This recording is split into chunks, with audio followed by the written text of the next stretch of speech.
Bonjour à tous. La franc-maçonnerie est une secte diabolique.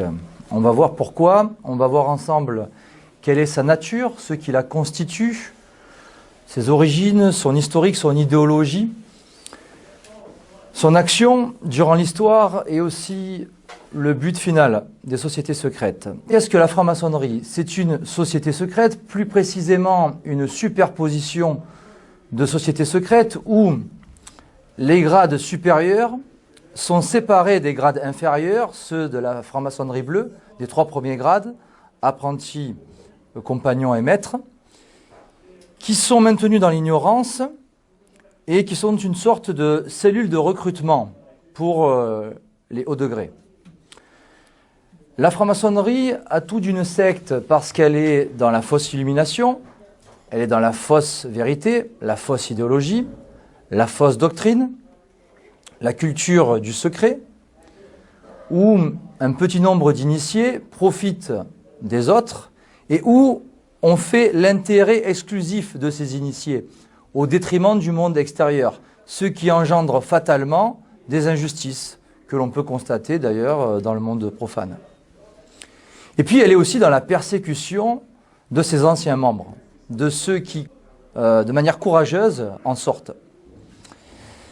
La franc-maçonnerie est une association de kabbalistes, car, comme l'a très bien démontré Monseigneur Léon Meurin dans son livre « La franc-maçonnerie, synagogue de Satan » en 1893, tout ou presque est tiré de la Kabbale, notamment dans les rituels et les symboles. Et je pense notamment aux 3 points, ainsi que le grand architecte de l'univers, que l'on retrouve dans la Kabbale et dans la franc-maçonnerie, qui sont donc des emprunts de la Kabbale.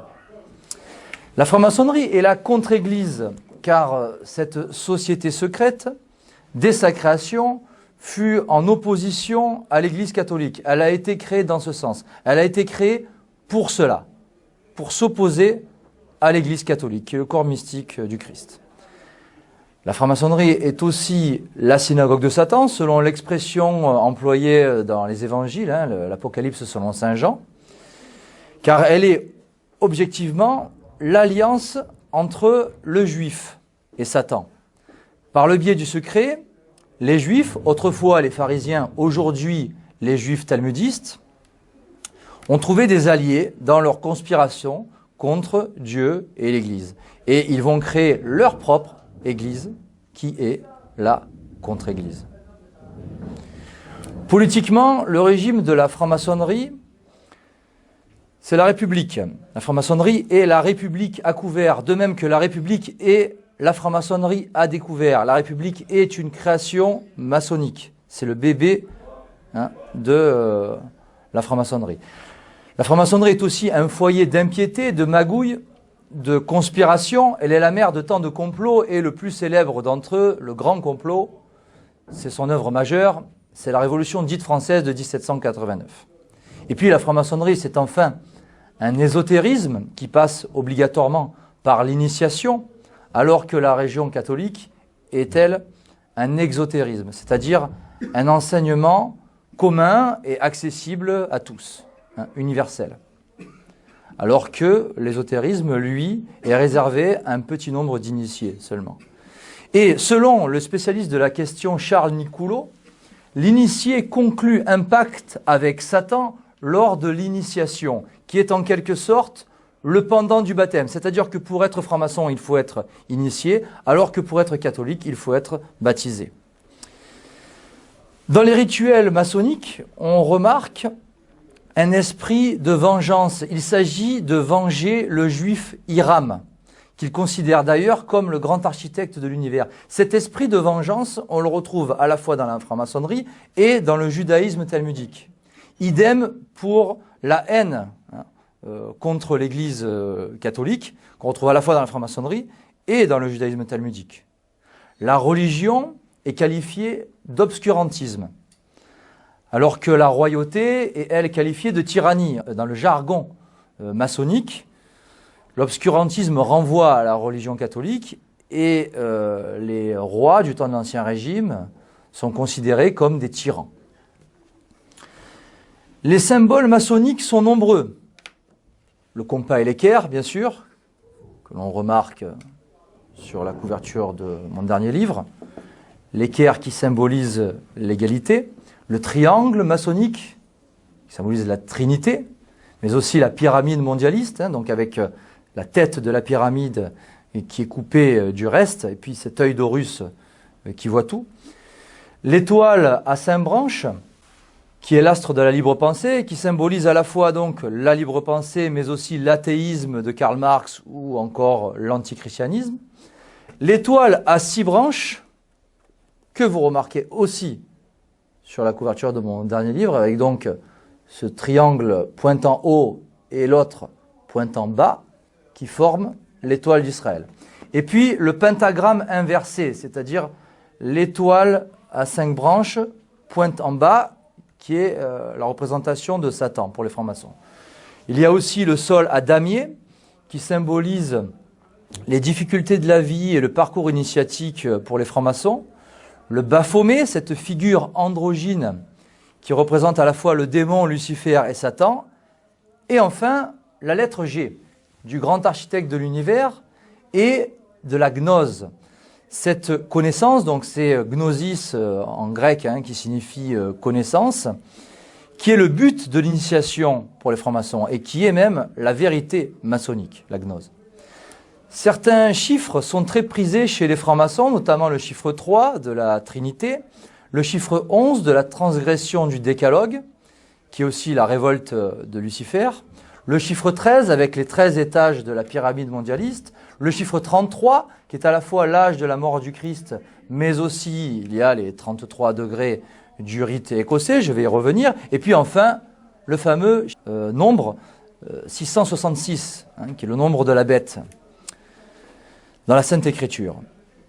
Les francs-maçons emploient certaines expressions, ils ont certains signes, ils s'appellent entre eux les fils de la veuve, par rapport au meurtre d'Osiris. Donc ils sont les fils de la veuve Isis. Et l'on voit, rien qu'à travers cet exemple, qu'ils s'en réfèrent à des mystères de l'Égypte ancienne, donc du temps de l'Antiquité. Et c'est propre à la franc-maçonnerie d'avoir recyclé dans ses rituels le paganisme de l'Antiquité, qu'ils font en quelque sorte survivre.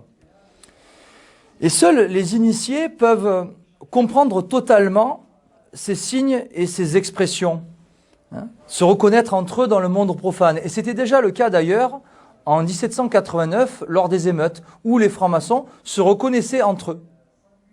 Ils ont une manière de se saluer, de se dire bonjour, de se serrer la main, de se faire 3 bises. La notion de secret est très importante en franc-maçonnerie, et d'ailleurs les francs-maçons prêtent le serment de ne rien dévoiler, de garder inviolé le secret maçonnique. Dès le départ, alors pourquoi le terme d'imposture déjà dans mon dernier livre, le titre du livre, la franc-maçonnerie 300 ans d'imposture, car dès le départ, la franc-maçonnerie a menti sur ses intentions. Elle a fait croire qu'elle était un simple club philosophique, une société de bienfaisance. Elle a fait croire, ce qui n'est pas le cas, elle a fait croire qu'elle ne s'occupait pas de politique, alors que dès le départ, elle s'est occupée de politique. Elle a fait croire, elle a prétendu aussi qu'elle était respectueuse de toutes les religions, ce qui est faux, puisqu'elle a toujours été très hostile à l'Église et à la religion catholique.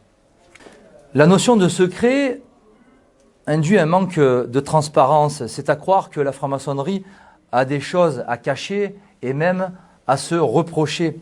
Mais ce secret fait aussi sa force. Et d'ailleurs, une circulaire du Grand Orient du siècle dernier nous le confirme.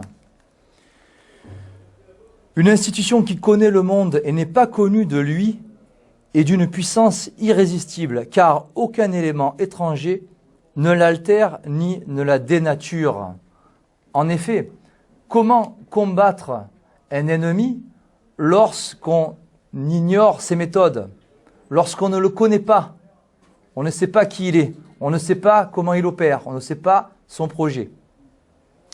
Les origines de la franc-maçonnerie sont diverses. Origine gnostique tout d'abord, avec donc cette gnose qui, selon le haut initié Albert Pike, est la moelle de la franc-maçonnerie.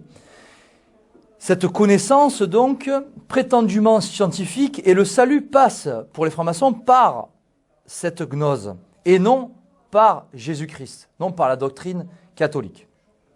Origine aussi protestante de la franc-maçonnerie, tout simplement à travers ses deux fondateurs officiels, James Anderson et Jean-Théophile Desaguliers.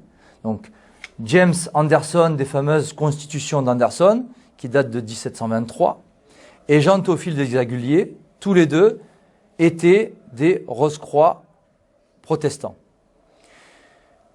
Origine donc Rose-Croix aussi de la franc-maçonnerie, les Rose-Croix qui peuvent être considérés comme les ancêtres des francs-maçons officiellement depuis 1614, avec la publication du premier manifeste Rose-Croix par l'allemand Valentin Johann Andreae.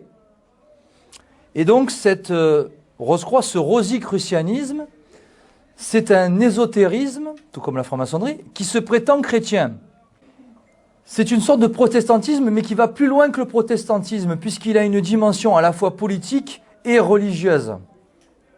Au XIXe siècle, par exemple, nous avions un haut initié Rose-Croix du nom de Alexandre Saint-Yves d'Alvèdre, qui avait prophétisé l'unification de l'Europe sous tutelle des États-Unis d'Amérique. Et donc, bien avant les fondateurs officiels, qui donc ont mis en place cette construction européenne, qui étaient tous des hauts initiés francs-maçons d'ailleurs, que ce soit Richard Kdenov-Kalergi, Joseph Ratzinger ou encore Jean Monnet.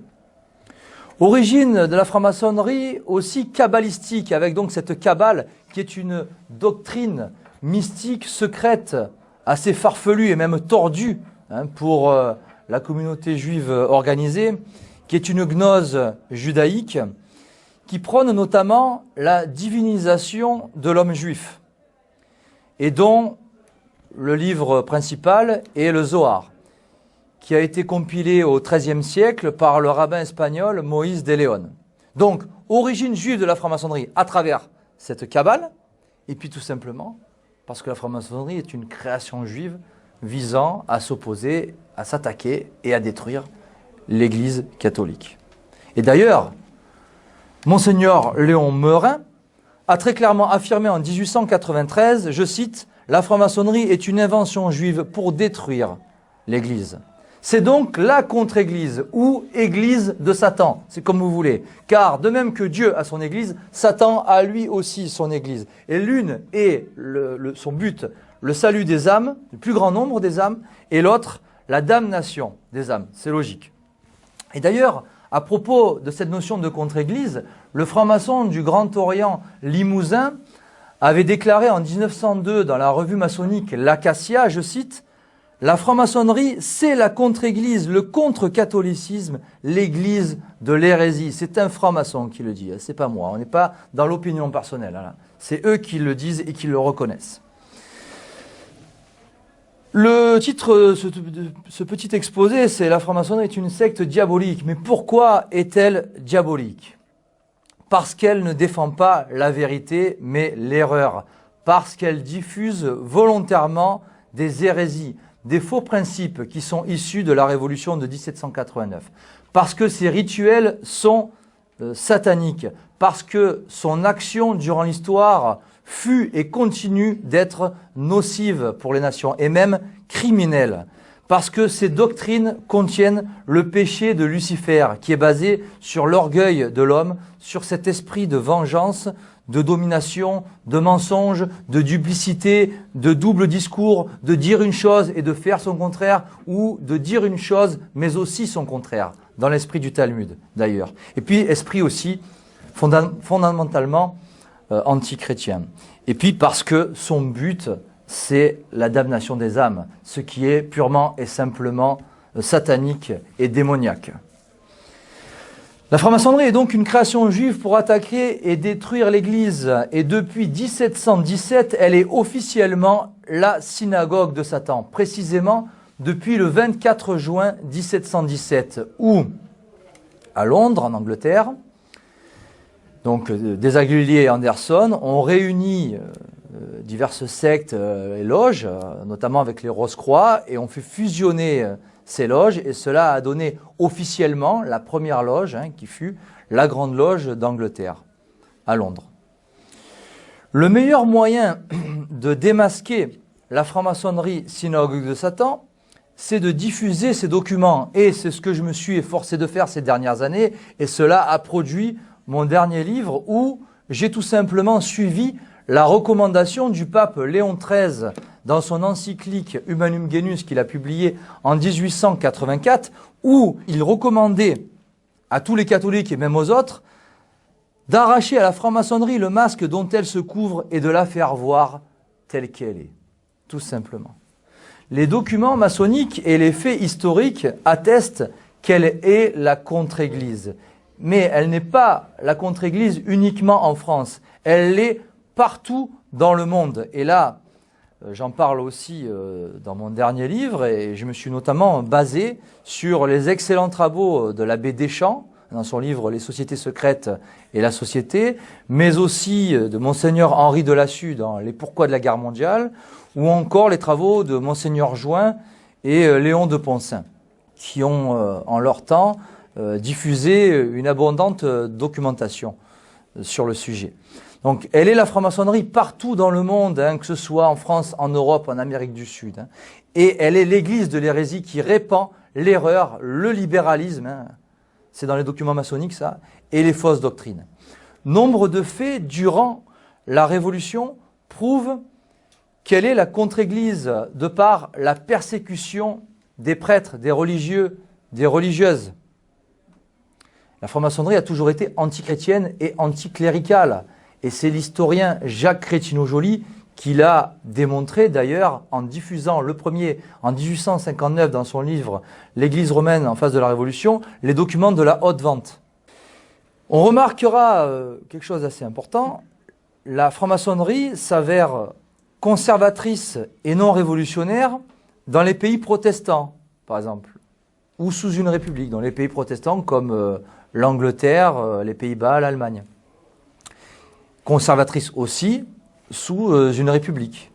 Mais par contre, révolutionnaire et subversive dans des pays latins et chrétiens. La France, l'Italie, l'Espagne, le Portugal, en Amérique du Sud aussi.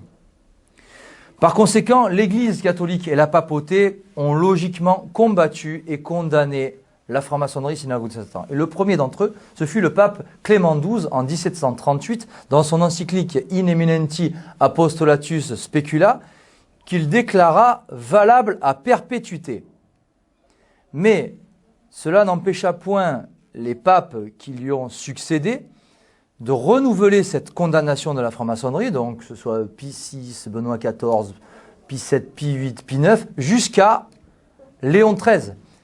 Et son encyclique antimaçonnique de référence, Humanum Genus, qu'il a publié en 1884. Et ça reste à ce jour l'unique encyclique qui s'est consacrée exclusivement à la dénonciation de la franc-maçonnerie.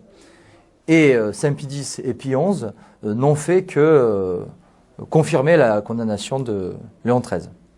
Mais malgré ces condamnations pontificales dès le XVIIIe siècle, hein, je le rappelle, Clément XII c'est 1738, il y avait beaucoup de clercs, beaucoup d'hommes d'église francs-maçons en 1789. Et oui. Je pense notamment à l'abbé Grégoire, qui était un proche d'Adolphe Crémieux, qui était un traître, il faut dire le mot, qui avait accordé l'égalité en droit aux Juifs. Il y avait aussi Charles-Maurice Talleyrand, qui faisait partie de la secte des Humains de Bavière, ou encore l'abbé Sieyès. Plus tard, il y avait aussi beaucoup d'hommes d'église, de prêtres et donc de cardinaux, lors du concile œcuménique révolutionnaire Vatican II, dans les années 60. Notamment dans le clan libéral, puisqu'il y avait deux clans, le clan libéral et le clan conservateur traditionnaliste. Mais dans le clan libéral, il y avait notamment un certain cardinal Béat, qui avait défendu l'œcuménisme religieux, et qui appartenait, de son vrai nom, cardinal Béard d'ailleurs, et qui était affilié à la franc-maçonnerie juive du Bnei-Brit. Un autre haut initié qui avait fondé la secte des Illuminés de Bavière, qui était certainement proche d'Amichel Meyer-Rothschild et qui joua un rôle colossal en coulisses dans la subversion contre la monarchie française en 1789, C'est le haut initié Adam Weishaupt. Et en son temps, Adam Weishaupt avait déclaré « C'est dans l'intimité des sociétés secrètes qu'il faut savoir préparer l'opinion ». Autrement dit, la franc-maçonnerie est une sorte de centre de formation idéologique pour nos élites, francs-maçonnes d'ailleurs, et c'est aussi le laboratoire de la société. Et d'ailleurs, cela fait penser à certaines lois qui ont été élaborées dans les loges maçonniques. Je pense notamment à la loi légalisant l'avortement en 1975, la loi Veil. D'ailleurs, Simone Veil elle-même était affiliée au Menai Brit. Et cela a été reconnu par les francs-maçons eux-mêmes que cette loi Veil avait été auparavant discutée et élaborée plusieurs années auparavant dans les loges maçonniques. La franc-maçonnerie a souvent revendiqué la paternité des faux principes issus de 1789, son régime qui est la République, son système, la démocratie, sa religion officieuse, la laïcité, son évangile, la Déclaration des droits de l'homme et du citoyen du 26 août 1789 que l'on doit à la loge des Amis réunis, et puis sa devise, liberté, égalité, fraternité, qui est l'esprit du monde, dont Satan est le prince. Et ces trois mots, comme par hasard, sous une république, vous les retrouvez sur tous les tribunaux, toutes les écoles, toutes les mairies. Le but de la franc-maçonnerie, c'est de faire appliquer cette société sans Dieu, depuis donc la Déclaration des droits de l'homme et du citoyen, qui est clairement Jésus-Christ mis hors la loi. C'est-à-dire qu'il y a le Créateur et la créature. Mais avec la Déclaration des droits de l'homme, on supprime le Créateur, il reste la créature. La créature qui se glorifie elle-même. C'est l'humain qui se glorifie lui-même au lieu de glorifier Dieu. Ce qui débouche inévitablement sur le péché d'orgueil, soit dit en passant. Et cette société sans Dieu, ce naturalisme politique, autrefois fort bien dénoncé par Monseigneur Delassus, évidemment contraire avec l'ordre naturel voulu par Dieu. Ce règne du Christ roi, cette société centrée sur Dieu, société théocentrique du temps de l'Ancien Régime, donc du temps des rois très chrétiens, avant 1789, pour nous en France, où en ce temps-là, les rois devaient servir la nation française et non se servir eux-mêmes. Ils avaient été éduqués dans ce sens, ils se devaient d'être les lieutenants du Christ. Aujourd'hui, vous vous doutez bien que ceux qui se présentent à l'élection présidentielle sous une république ne cherchent qu'à se servir et non à servir la nation française. C'est une évidence. Dans la franc-maçonnerie, il n'y a pas de dogme. La franc-maçonnerie est adogmatique, comme l'a très bien relevé Monseigneur Join. Mais elle prône la libre pensée, qui est la négation du dogme et même la négation de la vérité. On est dans le « je pense que ». Je pense que, vous pensez que, etc. Et cela surpasse la vérité. Vérité révélée comme la vérité factuelle, d'ailleurs. La franc-maçonnerie, au départ, a prôné le déisme, cette conception très abstraite de Dieu, c'est-à-dire qu'on ne met rien derrière. On croit en Dieu, mais en quel Dieu? Mais ensuite, sous l'impulsion du Grand Orient, elle a aussi prôné l'athéisme. La franc-maçonnerie prône aussi le panthéisme, cette fausse doctrine où tout est Dieu, le Créateur comme la créature. Donc, il y a un Dieu extérieur, mais aussi un Dieu intérieur. Nous sommes des dieux dans le panthéisme. La nature est divine, les animaux sont divins, les plantes sont divines. De la doctrine panthéiste, auquel adhère malheureusement le très intelligent Pierre Rabhi. La franc-maçonnerie prône aussi l'agnosticisme, le fait de ne pas savoir, de douter de tout. Mais si l'on doute de tout, comment comprendre les choses de ce monde, si l'on s'en tient au doute? L'esprit maçonnique est caractérisé par la révolte contre Dieu, qui est la révolte de Lucifer, l'ange déchu qui, je le rappelle, avait péché à la fois par ingratitude et orgueil. Et on retrouve cet esprit maçonnique d'ailleurs dans l'orgueil de l'homme, le mensonge, la duplicité, l'antichristianisme dont je parlais tout à l'heure. On distingue diverses francs-maçonneries. Tout d'abord, la franc-maçonnerie classique du rite écossais, le rite écossais ancien et accepté, qui date de 1801, qui a été ensuite remanié et révisé par Albert Pike, qui, durant l'histoire de la franc-maçonnerie, a beaucoup compté, a eu une influence importante. On distingue aussi la franc-maçonnerie du Grand Orient, qui en France a été fondée en 1773, qui est de tendance athée, alors que la GLNF, la Grande Loge nationale française, est elle de tendance déiste, et est arrivée plus tard, en 1913. La franc-maçonnerie du Grand Orient, c'est important, a autorité sur les autres obédiences du rite écossais. Actuellement, elle est présidée par le grand maître Christophe Abbas, alors que la GLNF, c'est Jean-Pierre Servel.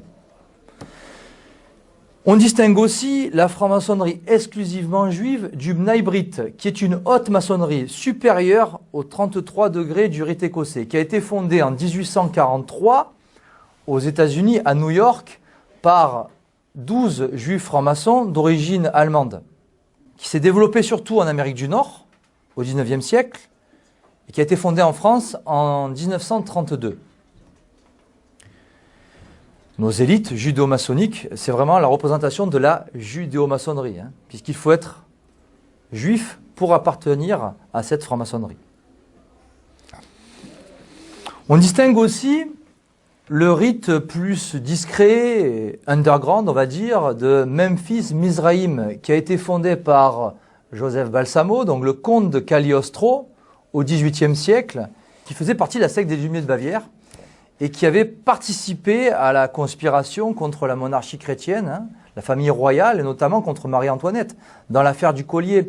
Et le comte de Cagliostro était en son temps un voyageur qui s'était chargé de propager l'éloge dans l'Europe entière. On distingue enfin certaines maçonneries, particulièrement sataniques et dégénérées. Je pense notamment à la secte de la Skull and Bones, secte américaine qui a été fondée en 1832,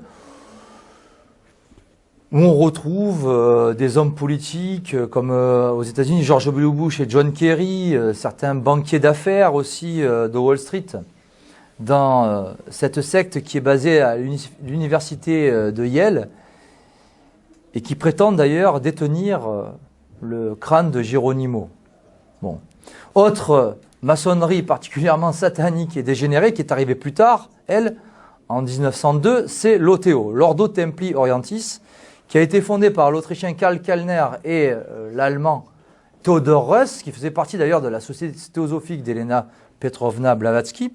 Et Theodor Reuss a ensuite transmis le relais, hommage sataniste assez célèbre, à Aleister Crowley, qui a écrit divers ouvrages qui étaient particulièrement dégénérés.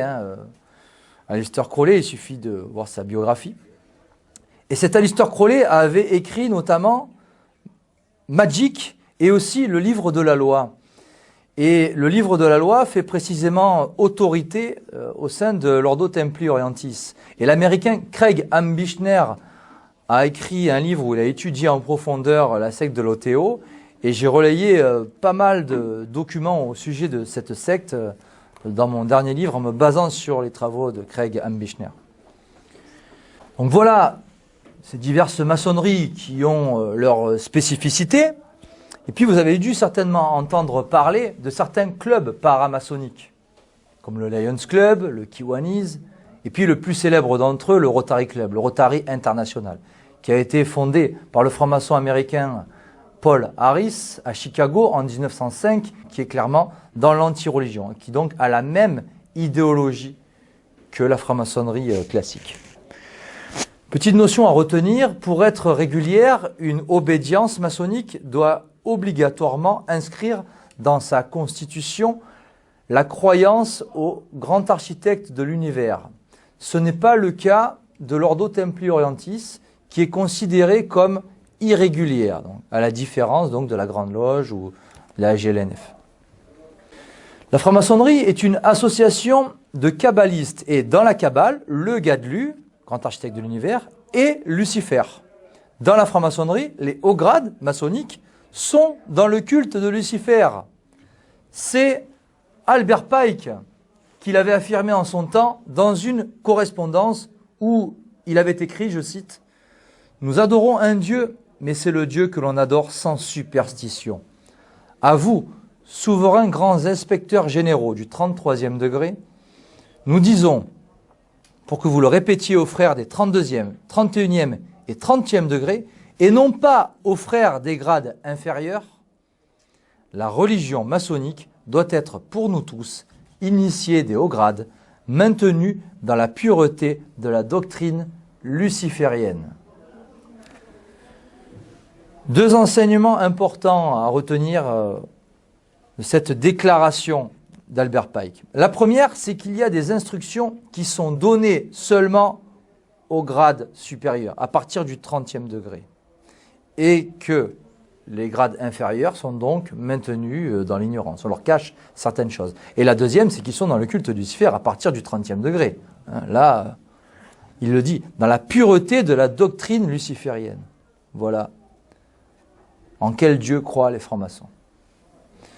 À peu près à la même époque, le pape Léon XIII avait écrit « La franc-maçonnerie est la personnification permanente de la révolution dont l'unique raison d'être est de faire la guerre à Dieu et à son Église. » Et cette révolution que l'on doit considérer, et surtout à partir de 1789, ce mouvement révolutionnaire mondial, c'est l'œuvre de la franc-maçonnerie. C'est l'œuvre du judaïsme international par le biais des sociétés secrètes. D'où le terme judo-maçonnerie, employé autrefois par Monseigneur Join.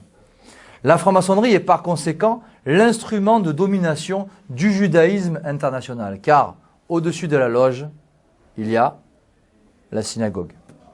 Les hauts grades maçonniques sont majoritairement occupés par des juifs. On l'a vu avec la franc-maçonnerie exclusivement juive du Mnaïbrite, qui est supérieure aux 33 degrés du rite écossais. Et je vous parlais tout à l'heure d'Albert Pike. Albert Pike dirigeait donc depuis New York au XIXe siècle les loges paladistes. Et il y eut un pacte, une union entre les loges paladistes, une fusion, et les loges paladistes et le Mnaïbrite. Donc les hauts grades maçonniques sont occupés par les juifs. Et d'ailleurs, des rabbins aussi sont des francs-maçons au degré. Je pense notamment à Élie Ben Amozeg. Élie Ben Amozeg était un franc-maçon en Italie, franc-maçonnerie de Livourne. L'œuvre de la franc-maçonnerie durant l'histoire maintenant. Alors c'est simple. Depuis 1789, rien ne se fait, ne se produit sans elle. Rien sans son action directe ou indirecte. Rien sans son consentement. La franc-maçonnerie a été impliquée de près ou de loin dans tous les événements importants de l'histoire contemporaine. 1789, bien sûr, complot intégralement maçonnique, qui a été prouvé par les procès-verbaux maçonniques, qui a été prouvé aussi par les acteurs, qui étaient tous des francs-maçons, qui a été annoncé par ces mêmes francs-maçons, qui a été reconnu par des francs-maçons encore, qui a été préparé et comploté par des convents maçonniques, par des hauts initiés, en l'occurrence Adam Weishaupt et Adolf Knigge. Donc convent de Wilhelmsbad en 1782, puis réunion de la Grande Loge éclectique à Francfort, qui ont comploté la subversion en France, mais aussi en Suède. Donc la mort le régicide de Louis XVI en France et de Gustave III en Suède. Plus tard, en 1848, mouvement de subversion en France et en Italie, auparavant décidé dans le convent maçonnique de Strasbourg, en 1847. Par la suite, révolution de la Commune en 1871, les loges maçonniques françaises ont assumé leur implication dans les émeutes, dans les carnages. L'école laïque, on la doit à qui? Jules Ferry, franc-maçon. La déclaration Balfour, Lord Rothschild et Arthur Balfour, deux hauts initiés du Mnaïbrite. La même année, 1917, réunion convoquée par le Grand Orient de France à la rue Cadet à Paris. Ça a été prouvé par Léon de Poncin, document à l'appui, que ces réunions ont ensuite abouti sur la création de la Société des Nations, 2 ans après, en 1919. C'est dans une brochure de Léon de Poncin, intitulée « Société des Nations, super État maçonnique ». Il y a tous les comptes rendus du Grand Orient. Donc, Société des Nations et ONU, création intégralement maçonnique. 1917, c'est la révolution bolchevique. Kerensky était franc-maçon, Lénine était franc-maçon, et puis le principal argentier de cette subversion visant à destituer et même à tuer le tsar Nicolas II et donc la monarchie chrétienne en Russie, c'était un certain Jacob Schiff, initié au Mnaïbrite à l'instar de la famille Warburg, et qui dirigeait la Club Co, qui est en quelque sorte l'ancêtre de l'actuel Goldman Sachs, qui actuellement fait la pluie et le beau temps, clairement, et qui donne les ordres à l'Union européenne. Et puis encore en dessous, nos dirigeants politiques francs-maçons, qui ne font que valider ces décisions qui viennent d'en haut.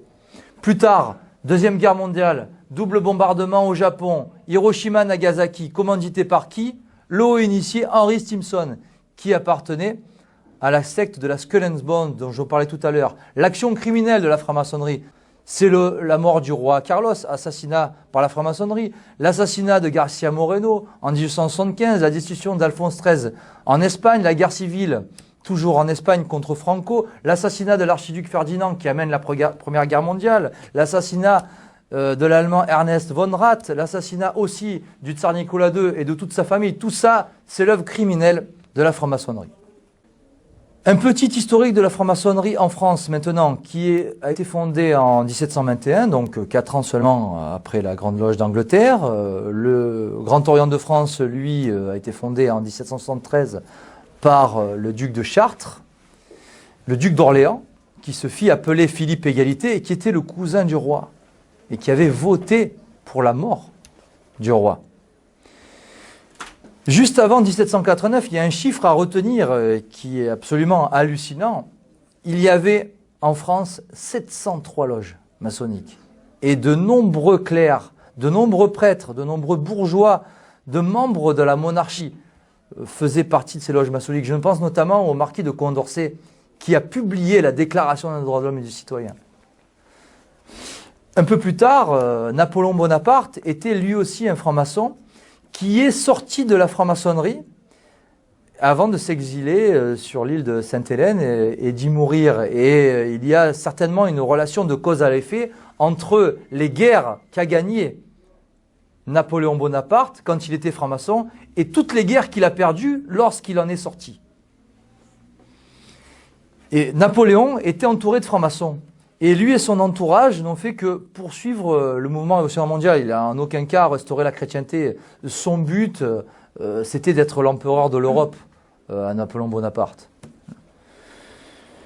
Une période marquante de l'action maçonnique, c'est la Troisième République et la dictature de Gambetta, dictature particulièrement anti-religieuse et anticléricale.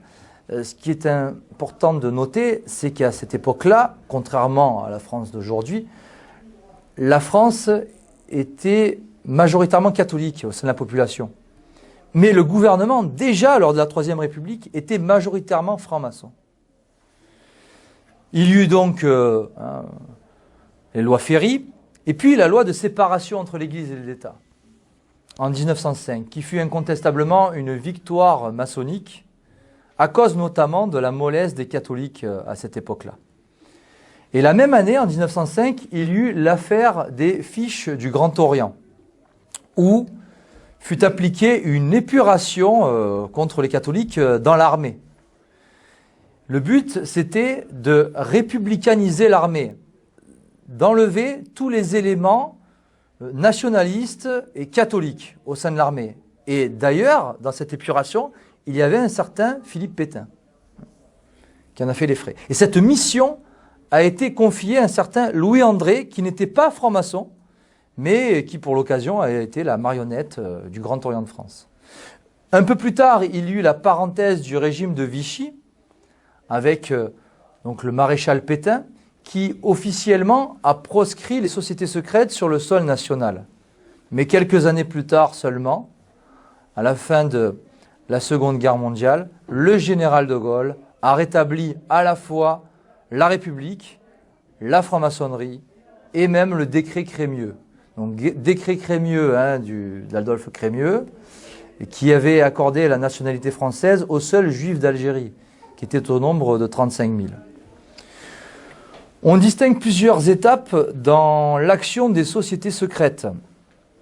Alors tout d'abord, lorsque la franc-maçonnerie n'était pas au pouvoir au XVIIIe siècle, elle s'était forcée d'écarter des institutions et des pouvoirs les religieux, particulièrement les jésuites, un peu partout en Europe.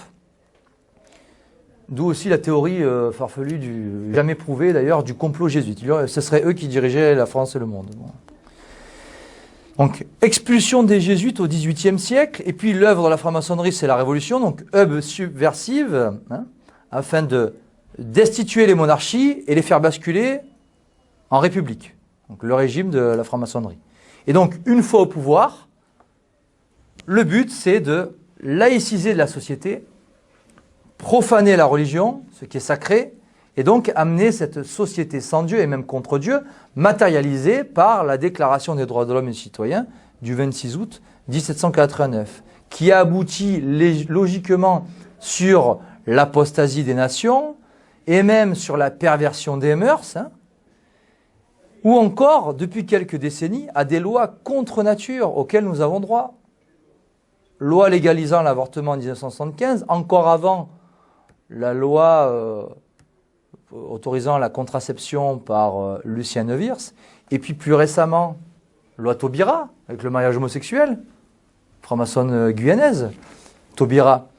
Et on nous parle même de la théorie du genre, où on nous cautionne même, encore récemment, François Hollande cautionne l'euthanasie. Et avant lui, c'était Jacques Attali qui faisait l'éloge de l'euthanasie. Donc, idéologie de mort et loi contre nature, qui sont l'œuvre de la franc-maçonnerie.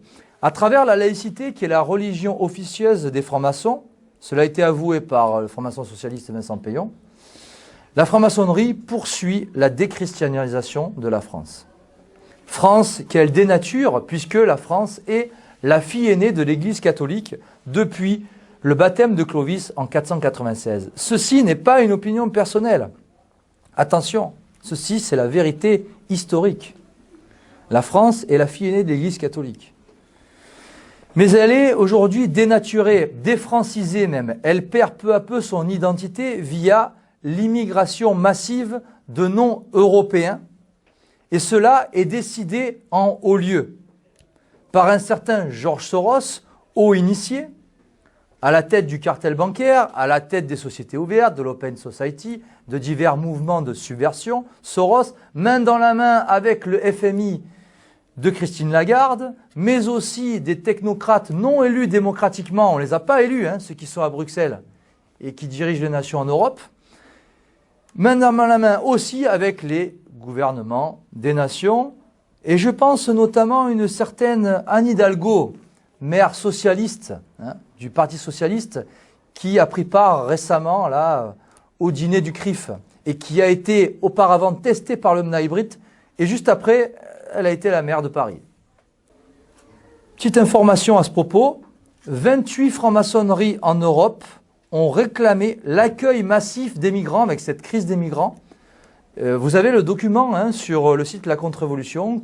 Et donc 28 francs-maçonneries en Europe ont réclamé, se sont prononcées pour cet accueil massif des migrants, plusieurs millions, on nous parle de plusieurs millions là en Europe, au nom de l'humanisme, de la tolérance, de la solidarité maçonnique. Donc, vous vous doutez bien qu'il n'y a aucun humanisme là-dedans, d'autant qu'en plus, ces migrants, il n'y a aucune femme, aucun enfant. Ce n'est même pas des familles qui sont dans le besoin, ce sont tous des hommes. Certains sont même des barbares, il faut dire le mot, parce que pour tout détruire, pour violer, pour agresser, je ne vois pas d'autre terme que le mot de barbare. Donc, il s'agit véritablement d'une entreprise de destruction des nations, de l'Europe, dans la droite ligne du nouvel ordre mondial. Le pouvoir de la franc-maçonnerie est immense et total. Pourquoi est-il si important et comment la franc-maçonnerie s'y est prise? C'est ça qui est intéressant de voir. Mais tout simplement parce que la franc-maçonnerie est partout. Elle contrôle tout. C'est ce qui fait sa force. Demain, les gens se rendront dans les urnes pour voter à gauche, à droite, au centre, à l'extrême gauche. Mais qu'ils votent à gauche, à droite, ils vont voter pour la franc-maçonnerie synagogue de Satan. Alors, soit ils voteront pour des francs-maçons, soit ils voteront pour des représentants politiques qui ont la même idéologie et qui ne remettront pas en cause la République et ce système et la contre-église donc. Donc le pouvoir de la franc-maçonnerie est très important et c'est d'ailleurs le haut initié Alain Bauer qui s'est permis d'affirmer il y a quelques années Dans notre système politique dit démocratique, ce ne sont pas 40 millions de citoyens qui font les lois, mais 150 000 frères. Alors à mes yeux, il a quand même grossi un peu le trait, parce qu'il n'y a quand même pas 150... Dans les loges de la maçonnerie bleue, ce ne sont pas eux qui décident, ils décident de rien, les apprentis, compagnons et maîtres. Donc le chiffre de 150 000 est un peu exagéré selon moi. Comment la franc-maçonnerie s'y est prise pour avoir un tel pouvoir? En opérant une sorte de séduction sur les intelligences, en recrutant des personnes d'un statut social élevé. Elle a su séduire des personnes qui donc avaient une situation. Et aujourd'hui, la franc-maçonnerie est partout. Et cela nous renvoie à Goldstein. Vous connaissez Goldstein? Personne connaît Goldstein ici? Le personnage du livre de George Orwell dans 1984, Goldstein. Alors Goldstein, il est évoqué dans mon dernier livre à la page 50. Vous allez mieux comprendre maintenant, à travers Goldstein, la méthode maçonnique. Depuis qu'elle est confortablement assise à la tête des nations, la franc-maçonnerie agit-elle une véritable pieuvre dans les principaux pouvoirs qu'elle occupe? Dans la politique, les médias, la finance, la justice, l'armée, etc. C'est l'histoire de l'initié Goldstein, qui masque son appartenance maçonnique et investit tous les milieux.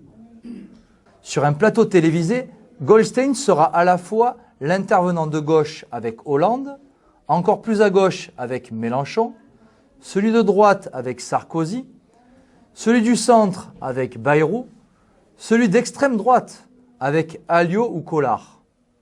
Goldstein sera journaliste, éditorialiste, producteur, réalisateur, chroniqueur. Artiste engagé, il œuvrera dans l'humanitaire.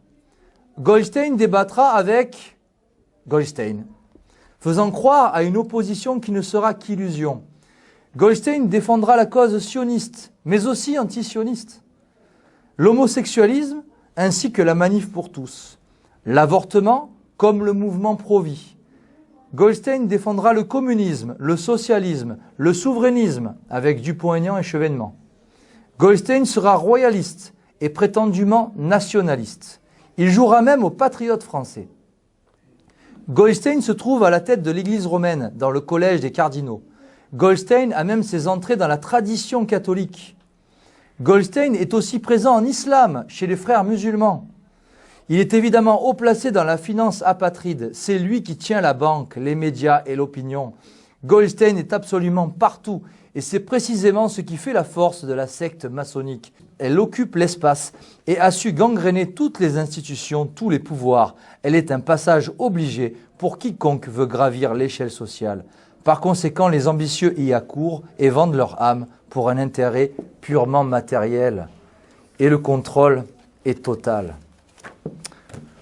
Voilà comment opère la franc-maçonnerie avec l'exemple de Goldstein. Elle est partout et absolument partout.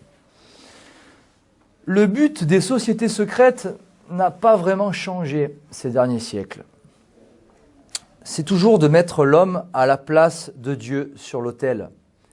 Et c'est donc le triomphe de la révolution qui rime avec inversion. C'est-à-dire qu'il met la créature en haut et le créateur en bas.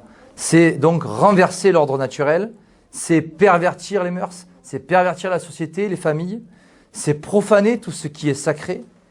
Et c'est cette inversion des valeurs qui est propre au Talmud.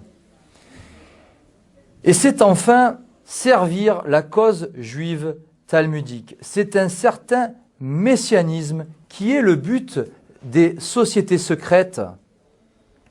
Ce but des sociétés secrètes est d'ailleurs évoqué dans la conclusion de mon dernier livre, et ce sera aussi ma conclusion aujourd'hui.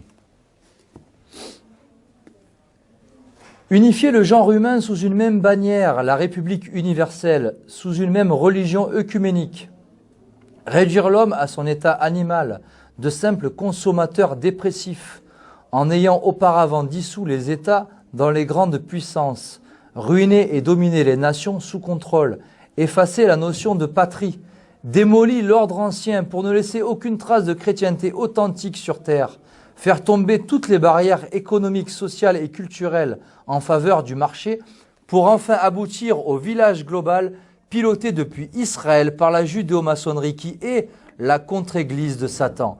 C'est ainsi que se projettent les oligarques occultes du mondialisme, ces faiseurs de catastrophes et architectes du désordre en vue d'un nouvel ordre mondial qu'ils appellent de leur vœu, de ce messianisme juif talmudique qu'ils poursuivent avec tant de persévérance. Voilà le but final des sociétés secrètes. Je vous remercie pour votre écoute, pour votre attention et je suis prêt à répondre à vos questions si jamais vous en avez.